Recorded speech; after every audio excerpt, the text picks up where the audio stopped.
पास अगर दौलत हो तो उसे खर्च करने का हौसला भी बहुत ज़रूरी है। हमारे इर्द गिर्द कई लोग ऐसे होते हैं जो बेतहाशा दौलत के मालिक हैं, लेकिन उनका रहन सहन और ज़ाहरी हालत देखकर तरस आता है। बिल्कुल ऐसी एक शख्सियत गांव में हमारे करीबी रिहाइश पजीर है। नाम है सरदार नादिर खान। 150-200 एकड़ रकबे के मालिक हैं और ये रकबा नहायत उम्दा, ज़रखेज़ और नहरी पानी से सैराब होता है। तमाम ज़मीन खुदकाश करते हैं और हर साल लाखों करोड़ों कमाते हैं, लेकिन मजाल है कि कहीं से सुराग मिलता हो कि शख्स का ताल्लुक किसी खाती पीती फैमिली से। बेहिसाब दौलत बैंकों में मौजूद है, लेकिन मौसूफ खुद एक नहायत आला किस्म के चपड़ कनाती की ज़िंदगी गुजार रहे हैं। अपने मुलाजमों के साथ अपने डेरे पर मौजूद हों तो उनकी बुतोबाश और लिबास वगैरह से हरगिज़ पता नहीं चलता कि मुलाजिम कौन है और किबला सरदार साहब कौन। इसी तरह यह बताना भी मुश्किल हो जाता है कि सरदार साहब ने मुलाजिम रखे हुए हैं या उन मुलाजिमों ने उन्हें अपने साथ रखा हुआ है। अब ऐसा भी नहीं कि सरदार साहब अपनी सहूलतों के लिए बिल्कुल ही खर्च नहीं करते। इन्होंने एक अरसा से अपने लिए एक अदद चाइना की नई मोटरसाइकिल खरीद रखी है और चूंकि इन्हें मोटरसाइकिल चलाना नहीं आती, लिहाजा उसे चलाने के लिए एक ड्राइवर भी रखा हुआ है। इस ड्राइवर का काम कभी कभार सरदार साहब को कहीं ले जाना और बाकी सारे दिन मोटरसाइकिल की सफाई सुथराई है। सरदार साहब इस कड़ाके की सर्दी में जब कभी सुबह सुबह मोटरसाइकिल पर ड्राइवर के पीछे बैठकर हमें मिलने के लिए तशरीफ लाते हैं तो लगता है सीधा सियाचिन ग्लेशियर से उतर कर आ रहे हैं। ऐसे में जब वो सर्दी से जमा हो अपना बर्फीला हाथ मुसाफिर के लिए बाहर निकालते हैं तो मेरे ऊपर कब कभी तारी हो जाती है और मैं आगे बढ़कर उनसे मुआनका कर लेता हूँ, जो निस्बतन कम अज़ियतनाक होता है। याद रहे सरदार साहब इस वक्त 70 के पेटे में होंगे, यानी जब किसी भी मौसम में मोटरसाइकिल का सफ़र मुनासिब नहीं रहता। मेरी उनसे थोड़ी सी बेतकल्फ़ी है, सो मैंने 1-2 दफ़ा अर्ज़ किया, सरदार साहब इस ठंड से बचने के लिए कोई छोटे मोटे दस्ताने ही ले लें। इस पर हंसकर फरमाने लगे, बेटा हमारे यहाँ वो सर्दियाँ कहाँ रह गई हैं, और वैसे भी सर्दी पीछे कितने दिन रह गई है। ये बात इन्होंने दिसंबर के शुरू में कही थी और तकरीबन यही जवाब इन्होंने पिछले दिसंबर में भी दिया था।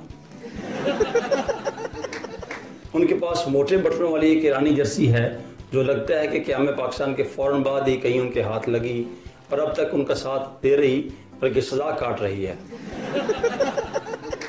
दहाइयों पर मुश्तमिल कसीर इस्तेमाल के बाद ये जर्सी अब अपनी हैत मुकम्मल तब्दील कर चुकी है। उसकी आस्तीनें खुल खुलाकर शलवार के पैंचों का रूप धार चुकी हैं। दूसरा इनके पास मोटे डोरों वाला हाथ से तना हुआ धुस्सा है जो सरदारनी बहिश्तन को जहेज में मिला था और उम्मीद है कि जब तक ये खुद बहिश्ती नहीं हो जाते वो इनके पास ही रहेगा। साल से सरदार साहब के लाखों करोड़ों रुपए बैंकों में पड़े हुए हैं। इनमें हर सीजन में इजाफा होता जा रहा है। इतनी खतीर रकम इतने तवील अरसे से बैंक वालों के तसर्रुफ में होने की बिना पर उन्होंने 1-2 मरतबा सरदार साहब को एक बड़ी गाड़ी तोहफे में देने की पेशकश की है, लेकिन सरदार साहब घबरा गए कि गाड़ी का पेट्रोल कौन पूरा करेगा। लिहाजा उन्होंने बैंक वालों से कहा कि या तो गाड़ी के साथ पेट्रोल भी दें वरना ये पेशकश वापस ले लें। चुनांचे इस पर बैंक वालों ने वही किया जो उन्हें करना चाहिए, यानी पेशकश फौरन वापस ले ली। मजीद बड़ा सरदार साहब को गाड़ी मिलने पर एक बड़ा खदशा ये भी लाग था कि उनकी गाड़ी वो रिश्तेदार मांगेंगे जिनके पास गाड़ियां नहीं हैं। लिहाजा जिन दिनों बैंक से मुज़ाकरा चल रहे थे तब सरदार साहब ने ऐसे तमाम रिश्तेदारों से एहतियातन एडवांस में ही कतई ताल्लुक कर लिया था। अब गाड़ी अगरचे नहीं मिली, लेकिन सरदार साहब खुश हैं कि चलो इस बहाने ऐसे फुकरे रिश्तेदारों से तो जान छूटी जिन्होंने उनकी इतनी कीमती गाड़ी मांगनी थी। सरदार साहब ने मेहमान नवाजी के बिल्कुल नए अंदाज मुतारफ करवाए हैं। सबसे पहले तो जब उन्हें डेरे पर मेहमान की आमद की इतला मिलती है तो हकीकतन उन पर सकूते मर्ग तारी हो जाता है। घबराहट के साथ उनका रंग भी फकशक हो जाता है। पहले तो वो अदाब के मुताबिक घर के सामने दरवाजे पर मेहमान का इस्तकबाल करने की बजाय घर के पिछले दरवाजे से निकलने की कोशिश करते हैं, लेकिन अगर ऐसा मुमकिन ना हो तो बाहर जाने तक वो ये दुआ मांगते जाते हैं कि ये इतला झूठ ही हो। लेकिन जब उनकी ये ख्वाहिश भी पूरी ना हो तो उन्हें मेहमान का सामना करना पड़ता है। मेहमान को देखकर उनकी कैफियत वही होती है जो किसी मफरूर इश्तिहारी मुजरम की अचानक पुलिस को देखकर हो सकती है।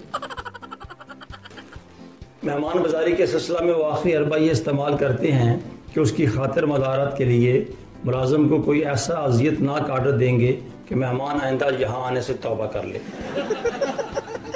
मसलन यख बस्ता सर्दी में वो मेहमान के लिए ठंडी ठार नमकीन स्कंजबीन मंगवाएंगे और शदीद गर्मियों की तपती दोपहर में वो गर्मा गर्म चाय का आर्डर देंगे। अब मज़े की बात यह है कि मेहमान भी किसी आर्डर पर कोई एतराज़ नहीं करता, ये जानते हुए कि इस दर से जो भी मिल जाए वो गनीमत है। सरदार साहब के मेहमान बनने का कई दफ़ा शर्फ हासिल हुआ और हर दफ़ा पहले से ज़्यादा मायूसी हुई।